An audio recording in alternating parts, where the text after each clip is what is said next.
अपने जिंदगी का हर सेकंड आप खरबों बैक्टीरिया से घिरे हुए रहते हो। अभी भी आप बैक्टीरिया से घिरे हुए हो। वायरस तो कभी कभी आता है, पर बैक्टीरिया से आप हमेशा हर जगह घिरे रहते हो। पर अच्छी बात यह है ना कि आपके शरीर का जो इम्यून सिस्टम है ना, वो बैक्टीरिया का बाप है साला।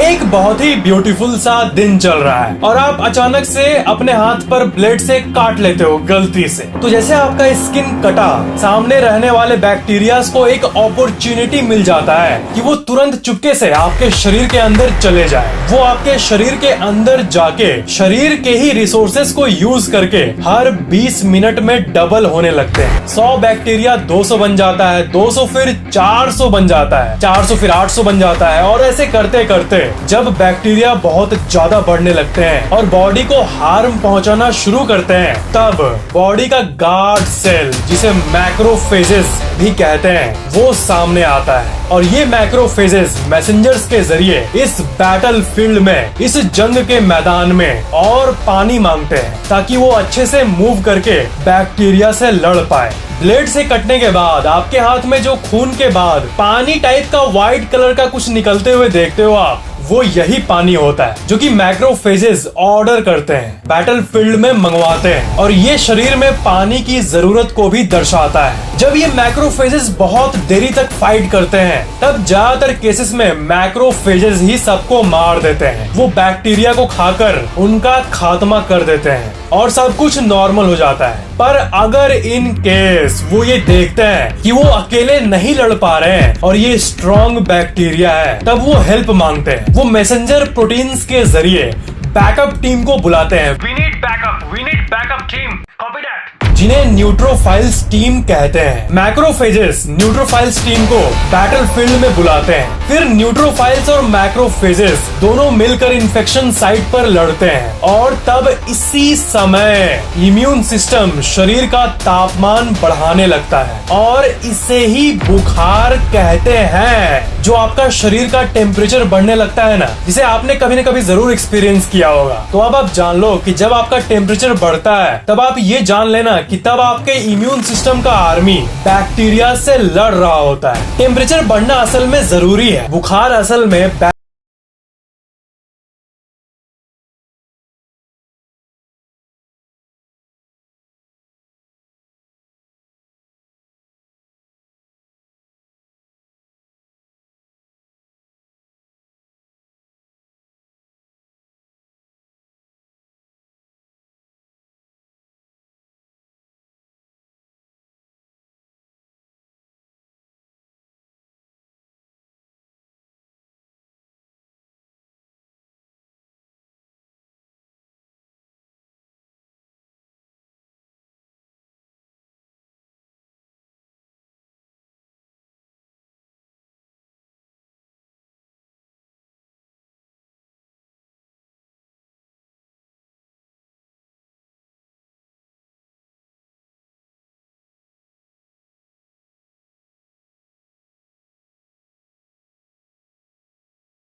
सेल ट्रेनिंग को पार कर पाते हैं और जो टी सेल ट्रेनिंग को पार करते हैं, वो इन्फेक्शन साइट की ओर आगे बढ़ते हैं, जंग के मैदान की ओर आगे बढ़ते हैं और बाकी छटा जाते हैं क्योंकि वो ट्रेनिंग में फेल हो जाते हैं। ये तो मैं आपको एनिमेशन के द्वारा समझा रहा हूँ, ठीक है। पर फ्यूचरिटी में एक आर्टिकल आई थी कि साइंटिस्ट्स इस टी सेल की ट्रेनिंग प्रोसेस की वीडियो को पहली बार कैमरा में कैप्चर किए। और ये जो आप देख रहे हो, ये असल का टी सेल है जो कि ट्रेनिंग प्रोसेस से गुजर रहा है। This is really amazing. जो टी सेल्स क्वालिफाई करते हैं, वो अपने आप को डुप्लीकेट करने लगते हैं करोड़ों की संख्या में और इनमें से कुछ मेमोरी टी सेल बन जाते हैं। मेमोरी टी सेल मतलब वो इन्फेक्शन साइट पर लड़ने के लिए नहीं जाते, बल्कि उस बैक्टीरिया के डिटेल को हमेशा बॉडी में रखते हैं। और इसी के चलते ये होता है कि अगर वही फ्यूचर में जब आपके शरीर के अंदर घुसता है, तो वो दूसरी बार आपके शरीर को कुछ भी इफेक्ट नहीं कर पाएगा। और इसलिए आपने ये भी सुना होगा कि अगर किसी को एक बार चिकन पॉक्स हो जाता है तो फिर दोबारा नहीं होता। आपने सुना है ना, बॉडी इम्यूनिटी डेवलप कर लेती है उस डिजीज के प्रति। तो इम्यूनिटी डेवलप मतलब यही होता है मेमोरी टी सेल जो कि आपके शरीर में रह जाते हैं उस बैक्टीरिया के डिटेल को रिकॉर्ड करने के बाद। तो मेमोरी टी सेल की बात हटाते हैं, उसके बाद क्या होता है सुनो। तो बाकी नॉर्मल टी सेल जो कि इन्फेक्शन साइट की ओर, बैटल फील्ड की ओर जाते हैं, वो बीच रास्ते में बी सेल के पास जाते हैं जो कि अपने आप में एक हथियार की फैक्ट्री होती है। और ये हथियार की फैक्ट्री बी सेल जो होती है, टी सेल की सलाह के बाद वो भी अपने आप को करोड़ों में मल्टीप्लाई करने लगती है। तो वो टी सेल और बी सेल दोनों मिलकर बैटल फील्ड की तरफ जाते हैं और वहां जाकर बी सेल जो है वो अपने अंदर वेपन फैक्ट्री में लाखों वेपन्स तैयार करते हैं और बैक्टीरिया की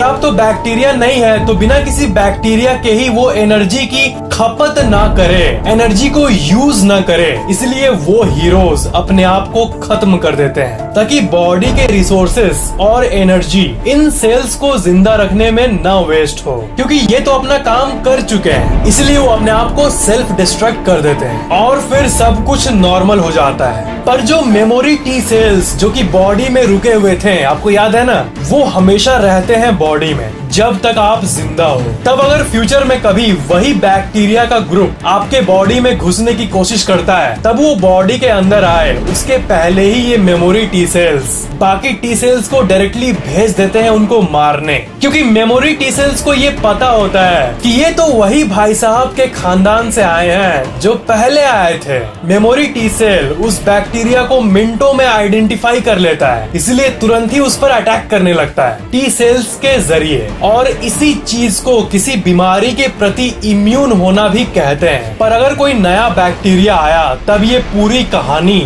फिर से रिपीट होती है। ये जो मैंने आपको बताया ना इतना कुछ, ये सब मैंने आपको बहुत सिंप्लीफाई करके बताया। असल में इम्यून सिस्टम में macrophages, dendritic cells, T cell, B cells या फिर जिनके बारे में मैंने आपको बताया, इतने ही सोल्जर्स नहीं होते हैं, बल्कि हजारों तरह के सोल्जर्स होते हैं और ये बहुत ही कॉम्प्लिकेटेड नेटवर्क से कनेक्टेड रहते हैं और इनका बहुत ही कॉम्प्लेक्स नेटवर्क होता है। पर मैंने आपको एक पूरा जनरल सा मैप का आइडिया दे दिया इम्यून सिस्टम का। बाकी आप उसके हर एक चीज को समझोगे ना तब आपको बहुत सालों लग जाएंगे। शरीर का सिस्टम कितना ऑसम है, इजंट इट? पर जैसा कि मैंने आपको पहले कहा था कि आपके मन में जो सवाल आ रहा होगा कि अगर इंसानी शरीर वायरस और बैक्टीरिया से लड़ने में इतना ही इफेक्टिव है तो इतने लोग मरते क्यों हैं दुनिया भर में? तो